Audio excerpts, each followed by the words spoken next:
There is a story that we are told and that we have been sold, Yes. I think, over Sure. time, that you'll always have a mortgage.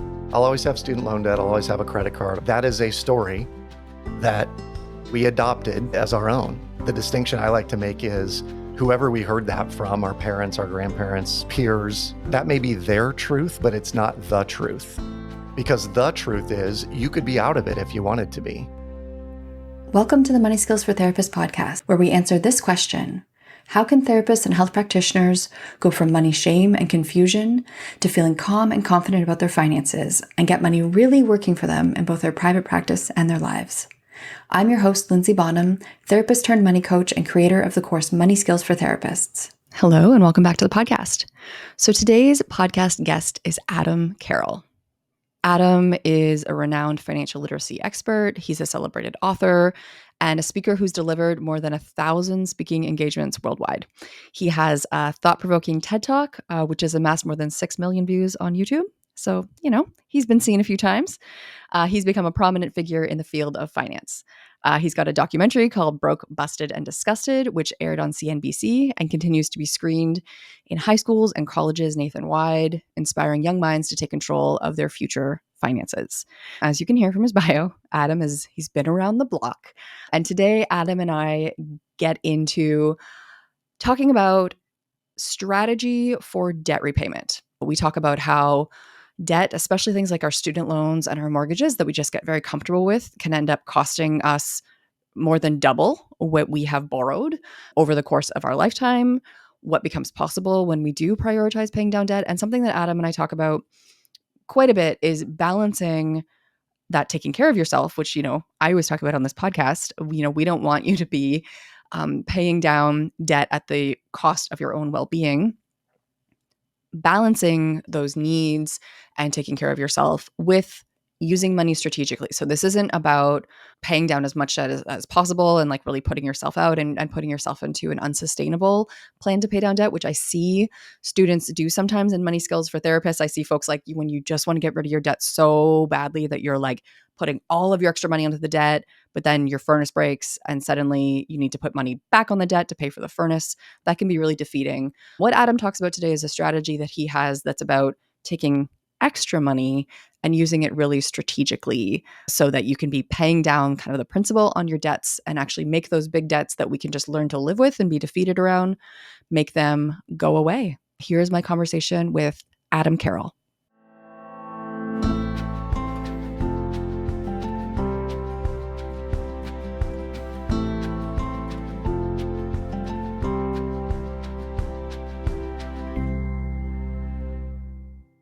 So Adam, welcome to the podcast.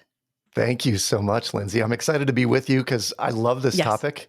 And I'm just excited to see where our conversation goes. I think we should have been recording our preamble that we were just chatting in advance. It's like, we should have really recorded that because there's so much there in terms of similarities between how we think about money and, the kind of ways that we're helping folks approach it. So Adam, for the folks who are listening, give us an introduction. Tell us about who you are and what you do. Yeah, I would say the easiest way to describe who I am is I'm a financial educator, and I have been for the past 2 decades. I like to tell people, Linzy, that I've been talking about money before talking about money was sexy. I started, candidly, because my wife and I, when we first got married, decided we were going to live on one income and blast away all of our debt with the other income. It took us about 24 months to do it, but we've lived relatively debt-free ever since then. And I started teaching sort of the principles and methodologies we used on college campuses all across the country. And that led to 2 TED Talks, a documentary on student loan debt, and then eventually creating a piece of software that is essentially a great cash flow management tool that we promote now called the Shred Method. I love that trajectory. It makes me really excited that you're talking to college students because I know something that folks in my audience talk about, therapists and health practitioners, is there's just such a lack of financial education, that we all come up with. And with therapists and health practitioners, that tends to compound then with all these other things around the way that our profession does talk about money. If it ever talks about money in our, professional education, we're certainly not encouraged to think about our own financial well-being or think about any kind of strategy. We're taught nothing about business. But also everybody I'm in Canada, you're in the United States, North America, I'm sure we could generalize far beyond North America. We just don't get practical financial education period. Mhm. So it makes me happy to hear that you're hitting kids at the college level, because at least they're not Yeah, fully adults yet. What do you notice totally. that's like to start to talk to college age kids about money? First of all, it changed my strategies and methodologies on how I raise my own kids around money, having talked to 18 to 24-year-olds that were like, "Nah, I don't know."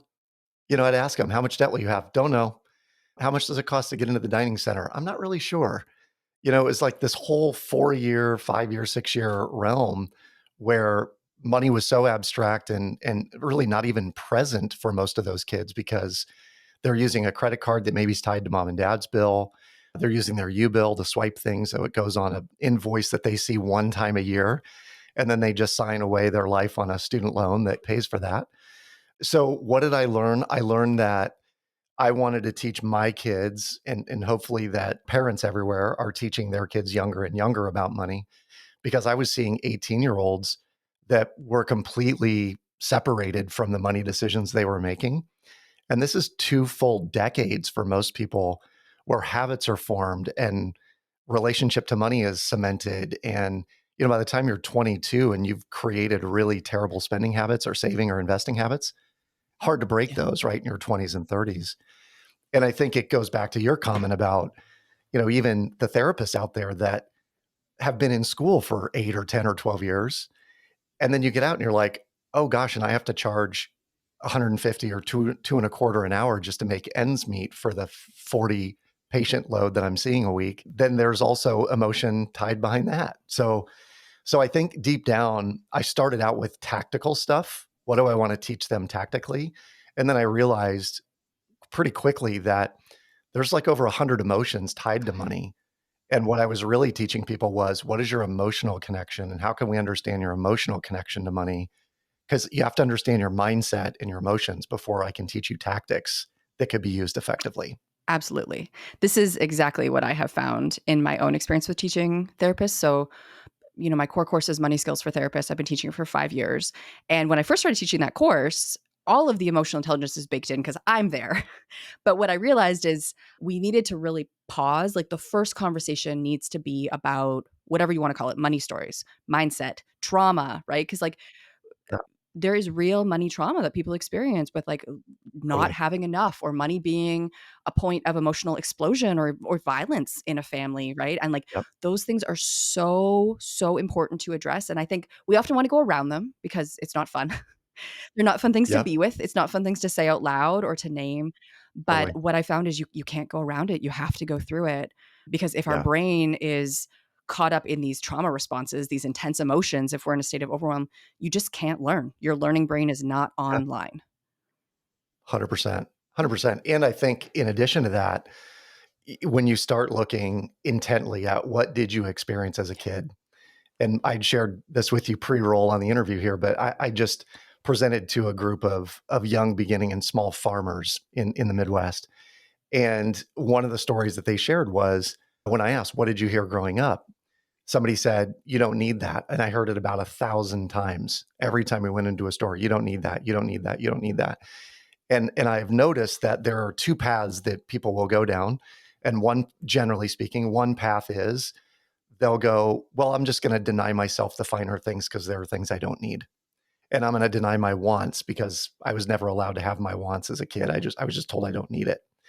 And then the other path that some will go down is when I'm making a living, when I'm making my own money, I'm going to buy whatever the heck I want. And then they end up with significant debt and closets full of junk that they have no idea why they bought. But it's to prove a point that they can do it because there were things they were told they don't need. And they're like, but I want it. So I'm going to get it. The deep dive is really important because I've met people who are like, I have no idea why I'm compelled to buy this crap. And then we dig in and I go, that may be why. You're trying to validate the fact that you had desires as a kid that were never they were never fulfilled. Yeah. And what I hear there is it's the default is either we submit to the story, we make it our story. I can't Right. afford that. I don't need that. Or we rebel against the Yep. story and we go to the opposite extreme. And something that Totally. always occurs to me when I hear that is either way, the story is running us. right? We Yeah. have a relationship that is being defined by that story. And so, yeah, it's only when you go through it and you either just identify it and are able to discard it naturally, or sometimes we do need to do therapy for it, like do Yeah. trauma processing, like really dig into it so that it's just not Totally. even a reference point, right? Because Totally. otherwise it is running your relationship to money. Yeah. Yeah. Yeah. No doubt.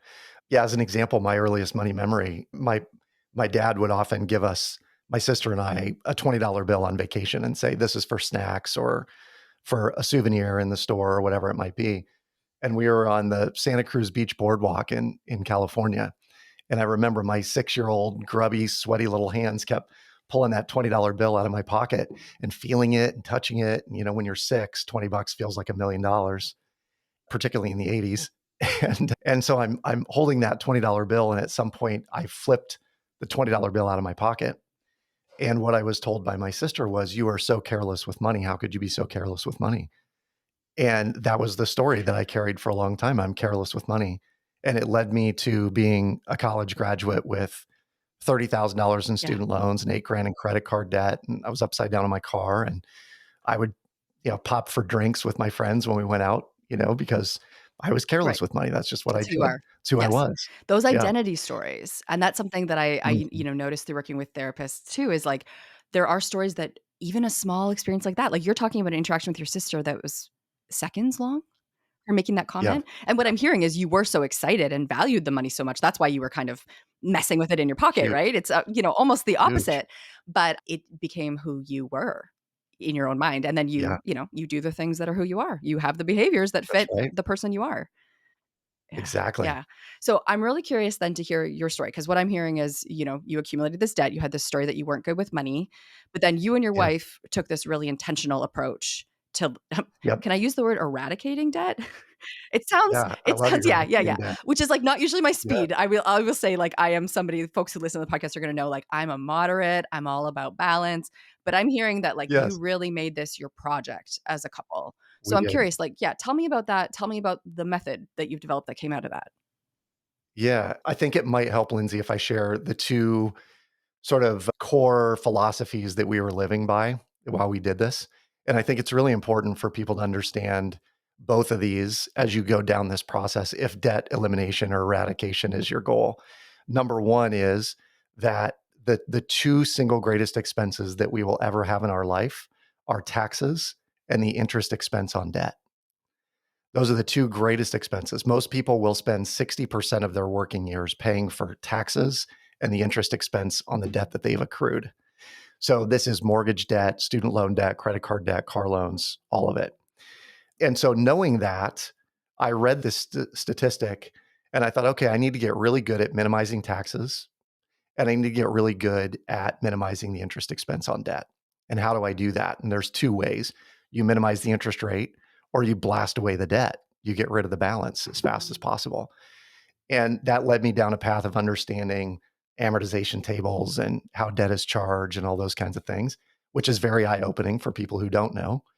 But the second core philosophy, and this was shared, and I think it was Jim Rohn, who was he was known as America's foremost business philosopher. He passed away a decade ago. But Jim Rohn used to say that if you do for 2 years what most people won't do, you can do for the rest of your life what most people can't do. And I love that idea so much. And I thought 24 months, any of us can do for 24 months something that will then lead to this life that we all desire. And so 24 months was what my wife and I set as a goal and said, what can we accomplish in those 24 months? And we knocked out $55,000 in high interest debt between student loans, consumer debt, car loans, et cetera. And by the end of that period, we were 26 years of age. We had an extra 3 to 4 grand a month in discretionary income. And at 26, when you have $50,000 a year extra, again, you feel like a multimillionaire. So the next step is, okay, how do we grow this wealth? And in the process of doing that, I just wanted to go teach other people what we did because it wasn't that complicated. It wasn't easy, but it was very simple. Yeah, yeah, and that's what I hear. It makes me think about, funny enough, it's making me think about Kimmy Schmidt. Did you ever watch that sitcom? Yeah, yeah, the Yeah, legend yeah, yeah. Kimmy I Schmidt, haven't yeah. watched it in years, but there is kind of this storyline in it where she has to turn this crank or something in the bunker so that they have power. And she has this mantra for herself, which is like, you can do anything for 5 minutes. You can do anything for 5 minutes. And that's what I'm hearing here is it's like for 24 Yes, months, if you know that there's an end, you really pushed totally, yourselves and you did it knowing totally. that there was a purpose and an end point there. Yeah. Yes. And realistically, the reason we were doing it was for the emotional feeling of being free from all of those bills and debts. And so, even for the therapist listening or a medical practitioner that's listening to this, one of the questions that I often ask our clients is, what will it feel like when you fill in the blank, when you have $10,000 in the bank, when you have your student loans paid off, when you no longer have a mortgage payment, what would that feel like? And if I can get people tied into the emotional feeling of that, I can usually get them off the dime and start changing behavior because they're tied to that feeling, not the, oh, God, another bill, or, Hmm. I'm afraid of how much this is going to cost kind of thing. And so the way we did that from a motivation standpoint was we had all of our debts listed on our refrigerator, and we had a big red magic marker that was attached to a string and a magnet. It was, affixed to the refrigerator itself. And as soon as we blasted away a debt, we celebrated and we crossed out that debt. And the running joke was that, we were buying, it was $2 chuck at the time. Now it's $3 chuck. This is like $2 wine at Trader Right. Joe's, Yes. and we would splurge and we'd go buy a $12 bottle of Whoa. wine and we get excited because we had paid off one of the debts. But, okay, we had six $12 bottles of wine in 2 years. That what were our celebration points of we got this knocked out. And I can honestly say that those 24 months were pivotal in us setting ourselves up for where we are today, which is, certainly more freedom and flexibility, and the realization that retirement and what retirement looks like is a certainty. It's not an uncertainty. And I think that's what most people are at some point, Mm, they're somewhat concerned about. absolutely. Yeah, I would say most people is accurate.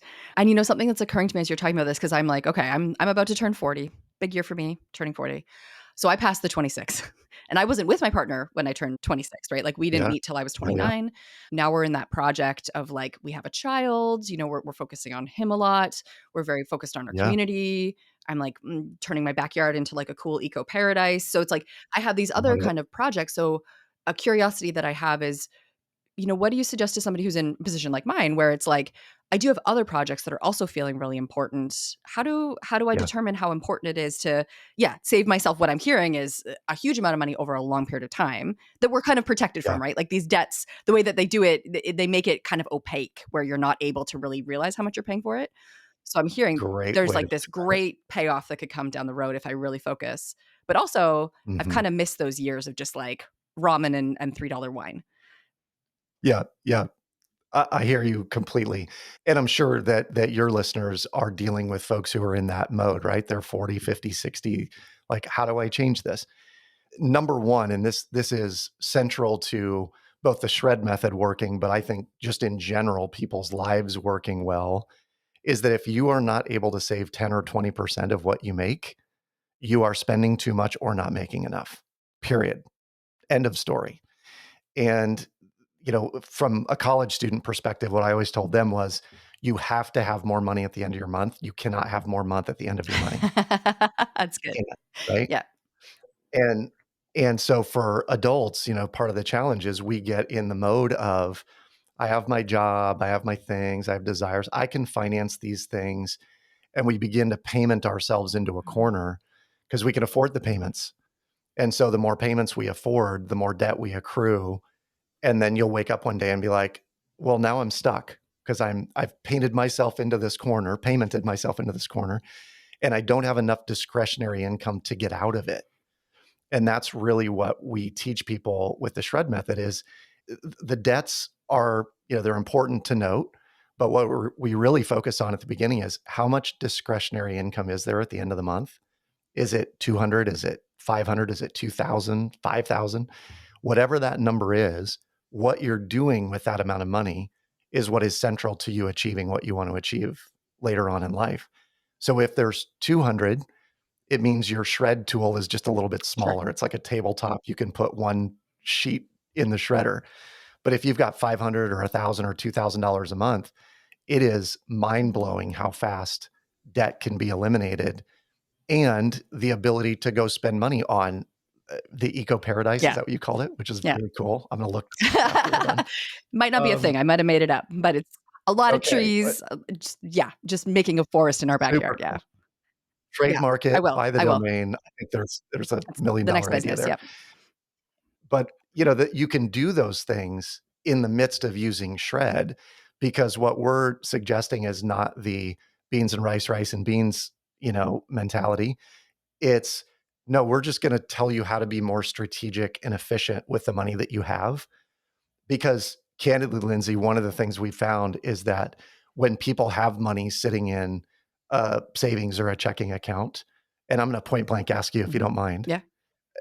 I would assume from time to time you have money sitting in a checking or a savings account that sits there for days or weeks or Sure. months on end. Is Yeah. that accurate? Absolutely. Yep. Yeah. And when you have it there, how does it make you feel? It feels like a cushion, like security. Hmm. Yeah, Hmm. security. And sometimes if there's an abundance of Mm. security, what might you do? Spend it. Where? And where would I spend it? Travel. Spend on travel. I'm Okay. still getting my revenge travel in from COVID because I also had a kid in COVID, so Love I'm it. I'm slower getting my revenge travel in. Good for you. Travel, backyard, trees, taking care of our home, kinda catching up. I've got some catch-up Yeah. tasks, and there's probably, like, Okay. $20,000 of catch-up tasks that I could do from this time we've been Yeah. building a business and having a baby. Love it. So those are, like, easy places to spend without question. Yeah. So it's funny because your answers are very Mm. experiential and sort of life affirming for your Sure, environment and sure. things like that. What some people will do is, I have security, I have an abundance of security sitting in this account. I'm going to go to Target because it makes me feel Yeah. good. Or I'm going to go, I'm at Yes. Costco. Oh, a bounce house. Wouldn't that be fun? It's Yes. $600, but I have The it. impulse So spending. Yeah. yeah, Yeah. and we do it, and then we may second guess it, we may not, but at some level, they are not necessarily things that are getting us to where we wanna No. go No. potentially, but in the moment, Mhm. we have it, so we might as well spend Totally. it. And what the shred method and our users, what we call shredders, will do is we begin to sort of minimize what we're seeing available Mhm. because it limits how much we're actually spending on things that are frivolous and unnecessary. And instead, what we do is in a short amount of time, usually somewhere between like 18 and 36 months, we've gotten to a point where there's very, very little interest cost on debt because there's either no more debt or we leverage a couple of strategies that super minimize the amount of interest you pay. Mm. And then imagine what it would be like to have 15 or 20 or $30,000 Yeah. extra a year Yeah.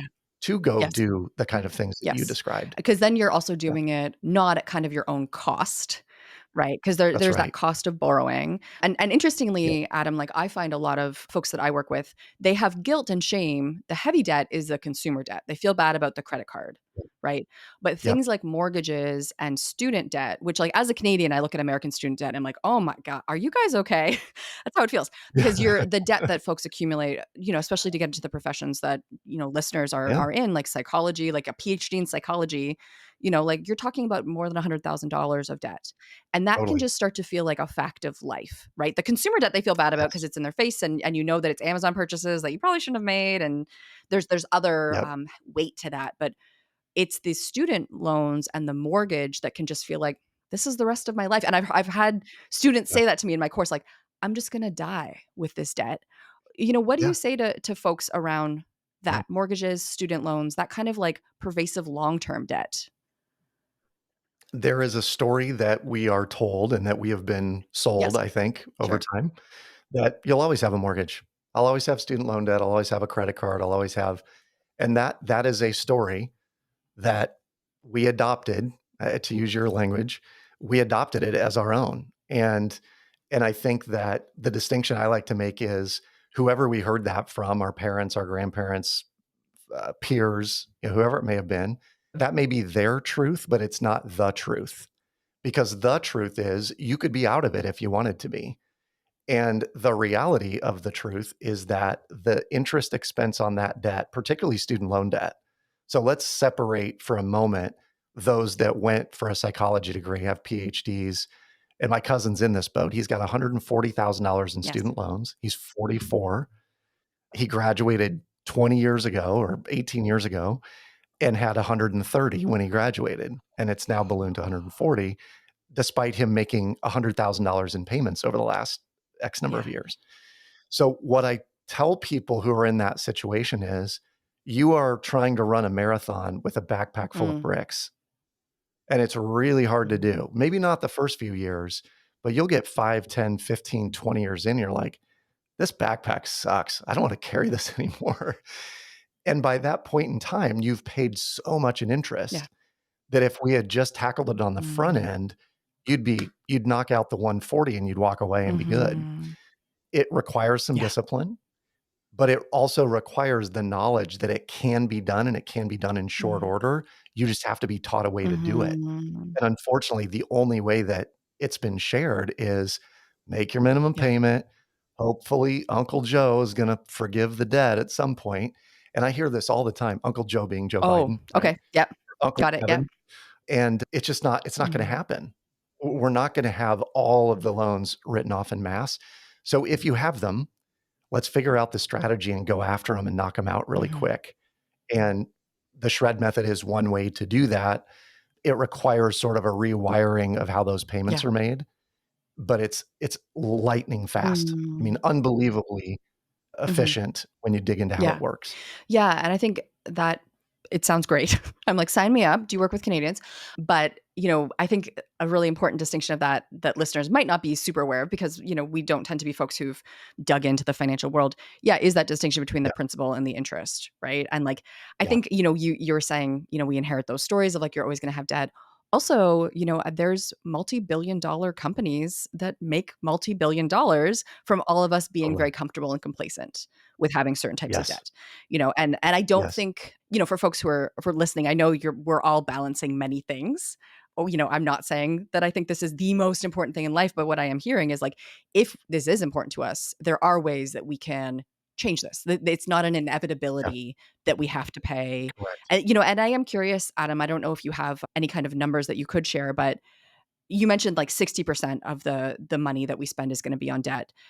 If somebody has a Yep. mortgage, mortgages can seem quite innocuous, innocent, sweet even. Yeah. Our mortgage rate, interest rate in Canada for a while was so ridiculously low. Like all these folks during COVID bought these huge overpriced houses, not even huge houses, huge price tag houses because Yeah, the interest rate was so low, it seemed like it was almost free money. How does that totally. work over time? Like if I have a 30-year mortgage, what can I be expecting to pay in interest rates on Yeah. the purchase that I made? It does make a big difference on what the interest rate Of is, course, of obviously, course. Lindsay. So there's a good rule Yes. of thumb, and that is if you remember all of your listeners, if you remember 6.6%, at 6.6%, if you borrowed, say, $300,000 or $500,000 for your mortgage, you would pay a million on 500,000. So you're going to double whatever you pay at 6.6%. Wow. Okay. So that's an important number to note. Now, what happens is, and this is kind of more of a metaphor or analogy of how to understand the mortgage itself, because if I say amortization table, people's eyes glaze over and they have no idea what 100%. I don't even want to 100%. look at Yep. it. Or I signed that document, I think, when I did my mortgage, but I didn't pay any attention to it. If you look at the payoff of a mortgage over 30 years' time, and you set a traffic signal, a traffic light over the top of that, the first 10 years of that mortgage payment are red light. It's largely interest, very little principal. You're not really getting anywhere in the first 10 Mhm. years. The second 10 years are yellow light, meaning a little bit more is going to principal every single month, but a little bit could be 5 or 10 or $20, not a ton. By the last 10 years, you're paying a majority of the principal Mhm. off. Right. But what that means is for anyone that's going to live in a house for 5 to 7 years, you're in red light the entire 5 to 7 years. Right. So the majority of your payments going to Mm. interest. And again, we've been sold this story that, oh, it's good. You can write off that interest and it's good for your taxes and et cetera, et cetera. In the States in 2017, the tax code was changed and you get a standard deduction no matter what of 25.9 for a couple. So $25,900 gets withdrawn off your taxes as a standard deduction if you have a mortgage or you don't have a mortgage, right? So my logic was if they're going to give me that deduction anyway, and I can get rid of the 20,000 or 25,000 that I'm spending in interest a year. Why would I not do that? Because I'm still money Mhm. ahead. So you're right in the sense that it is very opaque in how we pay this because it's like, it's my house. My house payment's X and I'm comfortable with that. But what if there is a strategy that would help you get your house payment down to a third of what it is Mhm. today? Would you be interested in how to do Yes. that Yeah. just to make life Yeah. easier? Yeah, yeah. Yeah, and it really is, I think, the length of those loans where the danger is, right? Because they make it Totally. painless. And Totally. so it's like, well, I borrowed 50, but I only have to pay like, $2,000 a month. Like what it feels like a deal, but it is that what I'm Yeah. hearing is it's that 30-year period that like really the price is spread out over such a long period of time that it doesn't necessarily feel painful as you're paying it, but you're Yeah. really locked in and you're giving a little bit over decades and decades of time. Absolutely. We are the bank's compound interest vehicle. We are their profit center. And not to vilify banks or lending institutions at all, because what they do is essential for society to function. But at some level, if you're okay seeing 10 or $15 million bank buildings being built every block, like you're Right, yeah, contributing yeah, to it at some that's level. you own part of that. You own at least one of the That's lights right. in that building at this point. Totally. Yeah, yeah. Totally. So, I am curious, Adam, the shred method, can you give us a little bit more of a sense of what are we talking about here? Is it a strategy? Is it software? Is it a tool? Is it a community? What is it? Yeah. Great question. It's a little bit of all of the above. We like to say it's a course that will teach you exactly what to do, how to do it. It's information that you've not gotten from anywhere else. It is a community of people who are all walking down this path. We call them shredders. Sometimes we call them freedom fighters because Mm, they're all fighting for their own mhm, freedom in the midst of this. And then it is a piece of mm, software. And you had mentioned earlier, build systems smarter than mhm. you are. The software is Yeah. that. So when the software is operational and you've got your data in it, it's texting or emailing you on a day by day or week by week basis saying, here are the actions required today, tomorrow, Friday. And some of those might be pay this bill, pay that bill. But then sometimes it'll say, based on the income you have coming in and the expenses you have going out, send a big lump sum payment of Mm, X to your hmm. student loan or to your Yeah. mortgage. And what's happening kind of behind the scenes, Lindsay, is again, not to get super technical, but there's interest rate arbitrage that's happening behind all Mhm, the algorithmic code in the mhm, software. So if you're borrowing $2,000, let's say, for 5 mm, days on a line of credit, but then it's paid back in when your income comes in, but that $2,000 is going against your mortgage payment or your student loan payment. What you're probably doing is accelerating the payoff of that debt by months and months and months, if not years, mm. and saving tens of thousands of dollars in Oh, interest wow. in the Okay. Yeah. process. So it's robots. The robots are on your side. They know all They the are. math that we don't want to know. That's Yeah, exactly but right. what I'm hearing is that it's gonna give you what are actually very complex financial strategies to help you accelerate your debt repayment without you having to learn all these financial strategies yourself and manage them yourself. Totally. Totally. Interesting. That's Cool. exactly it. That's exactly it. And it's all based on a super simple question, which would be, if I loaned you Mhm. $100 and I charged you $5 in interest to borrow that $100, but you knew it would save you $2,000 to apply it the right way, would you do that? Yes, of course. Would you pay $5 in simple interest to borrow 100 to Of save course, of 2,000? course. It's good All day math. long, Yeah. right? We do that over and Mm. over and over and over again, and what it does, it'll take a 30-year fixed mortgage down to somewhere between 3 and 5 years. Mm. So, Adam, does it work for Canadians? This is a great question, and here is my disclaimer, Yes, my please, asterisk please. answer. We have a number of Canadians in our client Mhm. list, and the challenge with some of them is the way that mortgages are set up Yeah. in Canada, where they can tweak the interest, but your payment stays the same and your Oh, term yeah, yeah, stays the yeah. same. Those trigger rate mortgages, they're Yep. tricky. Yes. It's Yeah. very tricky because it can become a negatively amortized Yes. mortgage, before you Yes. know it, meaning you're paying every month, but the balance Like keeps your student growing. loans in the United States. That's Yeah. exactly right. Yeah. Yep. So it does work, and we have a number of people who are Mhm. using it, but we wanna be really careful when we plug in your information that we know what kind of mortgage Sure. product you're in. Yeah. And very candidly, we have coaches on the shred method side that will say, hey, I don't think this is a good fit for you Mhm. because of the Yes. product you're in. So we're not about cramming everyone in a product that wouldn't fit for them. Mhm. But if we get someone and we say, hey, you could be out in like 3.5 Mhm. years, would that be of interest to Mhm. you? Those are Yeah, no yeah. brainers. Yeah. Well, I will tell you, I'm just straight variable mortgage. I just ride the wave. Every time the Bank of Canada makes an announcement, I'm like, well, there goes another couple $100. So yes, I'm personally intrigued by what you're talking about.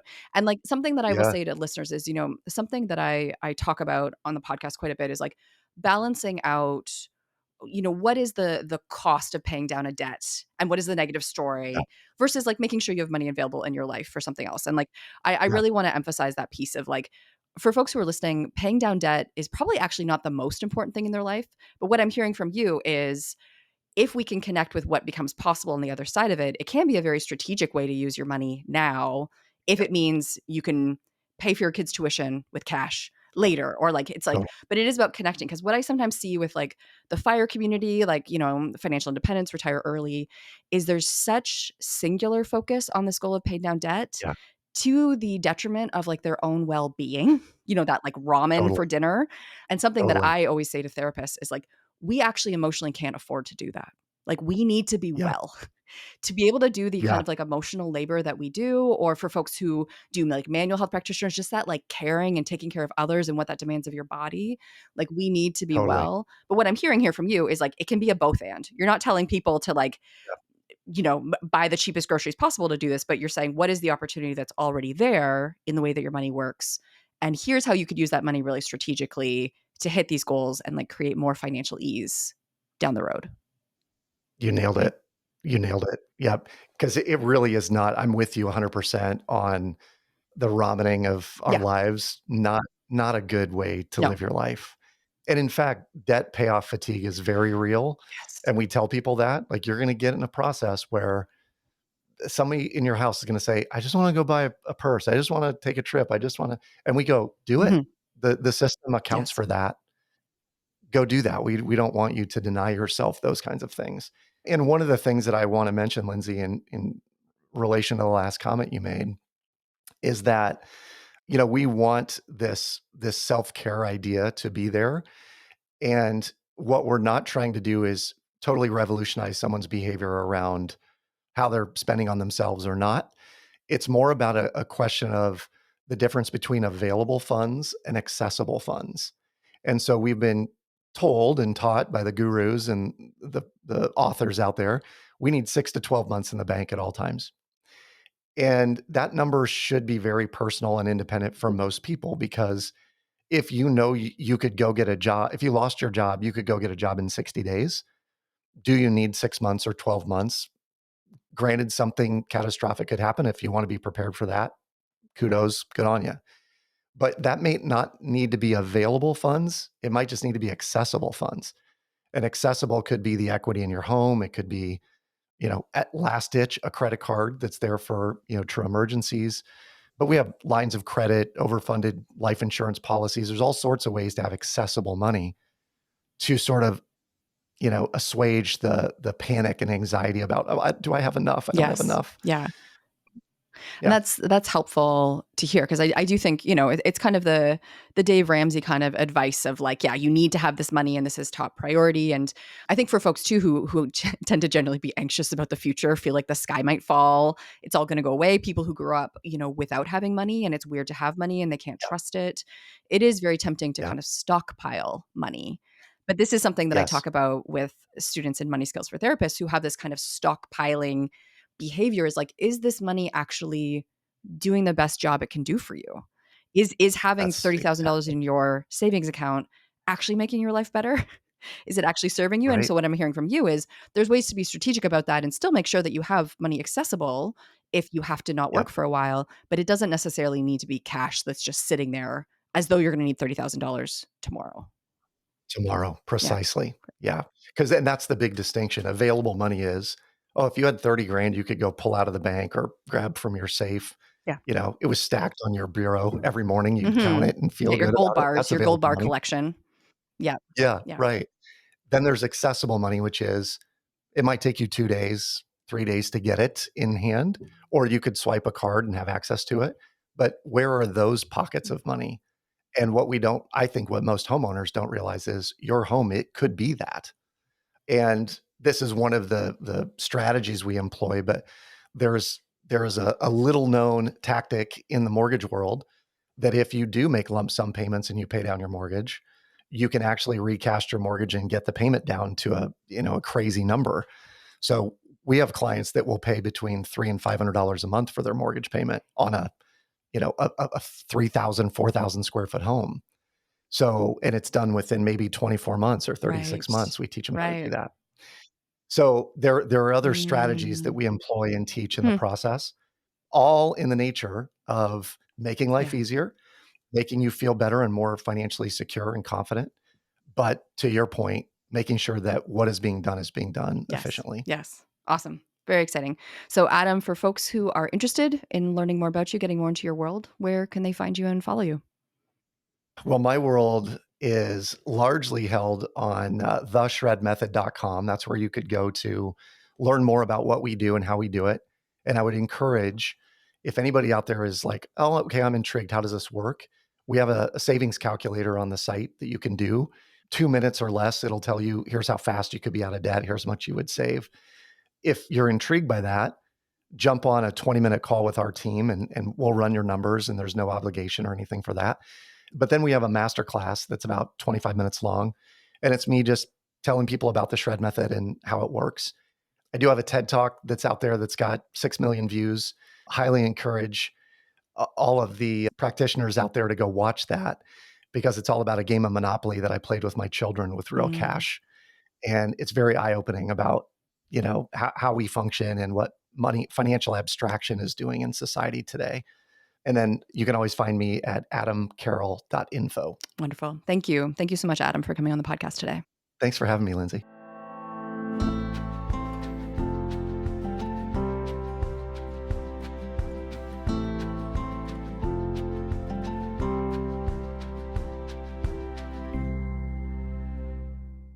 My conversation with Adam really got me thinking about all of the kind of rules, like all the complexity in financial systems that, like, I don't understand. You probably don't understand the way that different interest rates are working on different types of debt that we have, and ways that we can be strategically using those debts and using our money in really specific ways to make debt go away faster. That's like it's something like I don't want to learn about.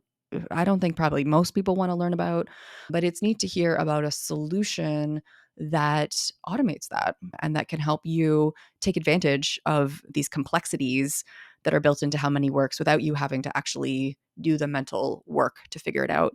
And I do love what he says about, like, if you have $200 a month extra, then it might be a longer road, but you can still be using that $200 towards, reducing the interest that you're going to pay over 10, 20, 30 years. So lots of thought-provoking pieces there today on how to strategically use money to get rid of some debt, not have to live with these things forever, and have that money available for other things that are richer and that could help us take care of ourselves in our life. I'm definitely curious about what Adam does himself, and I'm personally going to be checking it out. So I'll let you folks know how that goes.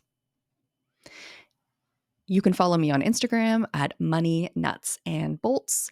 And if you are noticing your own stories around money, if you're finding yourself feeling anxious, avoiding money, feel like you're just getting by, only having enough, and even when you make more, it just seems to go away, you are going to want to check out my free mini training, The Secret to Getting Unstuck in Your Finances. As Adam and I talked about today, there's so many stories that we carry into our relationship with money.